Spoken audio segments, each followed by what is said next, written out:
Consider these two verses. Vatishachet haaretz lifnei ha'elohim, vatimalei haaretz chamas. The earth became corrupt before God, and the earth was filled with violence. And now the second verse. Baruch hu Adonai kol ma'asav, v'chol makomot memshalto, baruchi nafshi et Adonai. Let all your creatures praise you, O God, throughout the length and breadth of your realm. Bless the Eternal One, O my soul.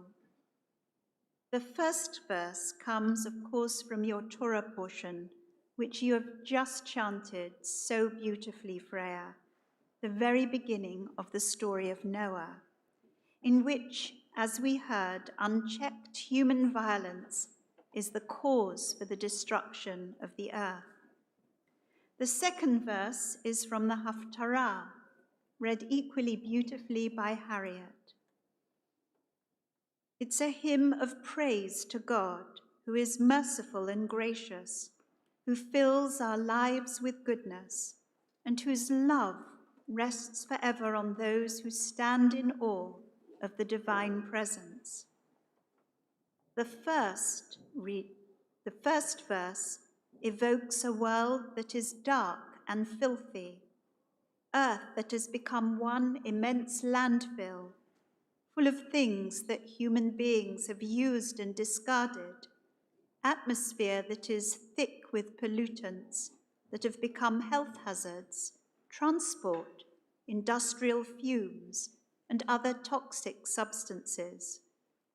And although God's act of creation, its magnificence and beauty is only 5 chapters earlier in the Torah, humanity's corruption and violence fill God with such dismay and anger that God decides to wipe all flesh off the earth with a flood and to save only Noah, his family, and the animals. In contrast to this verse, the text of our Haftarah praises a forgiving God, a God who heals all our afflictions, redeems our life from destruction, and surrounds us with love and compassion, and whose world seems full of light and beauty, where eagles soar in a peerless blue sky, and wild flowers flourish in every field. One verse is darkly pessimistic, the other full of faith and hope, an acknowledgement of human goodness and the awe and wonder we feel when we behold God's creation. Which world do we inhabit in our own time? Noah's world of lawlessness, destruction, and ruination of the world, or the world of the Psalm, a place of beauty, faith, and hope in God's goodness and in human goodness? The answer is that we inhabit both worlds, a world of Hamas and Hashchata, the 2 words that you highlighted, Freya, in your thoughtful Devar Torah, violence and corruption. But we are also part of a beautiful world, with its unexplored depths of oceans and millions of creatures, great and small, forests of trees, and the delicacy of tiny plants that shoot up at the base of their vast trunks. In a month's time, the United Kingdom will host the 26th United Nations Climate Change Conference in Glasgow. The gathering is known as COP26, COP standing for Conference of Parties. Many believe that COP26 will be our last and best chance to bring the climate emergency under some control. Floods, storms, and wildfires are intensifying, and their impact, especially on the homes of impoverished citizens in the global south, is destroying homes and livelihoods. We all know the effects of the climate emergency and what is happening to our world. And we know too that humanity, you and I, must bear responsibility for excessive consumption and waste, pollution, climate change, global inequity, and environmental damage of thousands of species of living creatures. The obligation to maintain our stewardship of the earth is enshrined in this often quoted midrash on a verse from the book of Ecclesiastes, Kohelet. When the Blessed Holy One created the first human being, he took him and led him round all the trees of the Garden of Eden. And God said to him, "Look at my works, how beautiful and praiseworthy they are. All that I have created, I created for you. Be careful that you do not corrupt and destroy my world. If you corrupt it, there is no one to repair it after you." That saying is probably about 1,500 or maybe even more years old. Human beings were never intended to have dominion over the earth, to quote from a much misinterpreted verse at the beginning of Genesis, but to care for it. As Genesis 2:15 says, "So the eternal God took the human being and placed him in the Garden of Eden to work and to look after it." From this verse, we learn that we have a sacred obligation not to plunder the earth, but to tend to it. For it is not ours. The land is mine, says God. You are but strangers resident with me. Another much quoted verse from Leviticus. And the psalmist adds, "L'Adonai haaretz umeloah, tevel v'yoshveva." The earth is the eternal one's and all its fullness, the world and its inhabitants. The challenge for us today is not a practical one. We know how we can mitigate the effects of the climate emergency, both on a practical level and with green financial investment and the commitment of government and businesses. The real challenge, to my mind, is a theological one. It is something that Susanna spoke about earlier. It is the challenge of faith. When our belief in a moral God, a creator God, who renews the work of creation day by day, as we said earlier in our service, comes into conflict with ideas of science and evolution, faith is too easily discarded. And yet science and faith are not opposites. They are not mutually exclusive. Rather, they should be, as they often have been in the past in Jewish discourse, in dialogue with each other.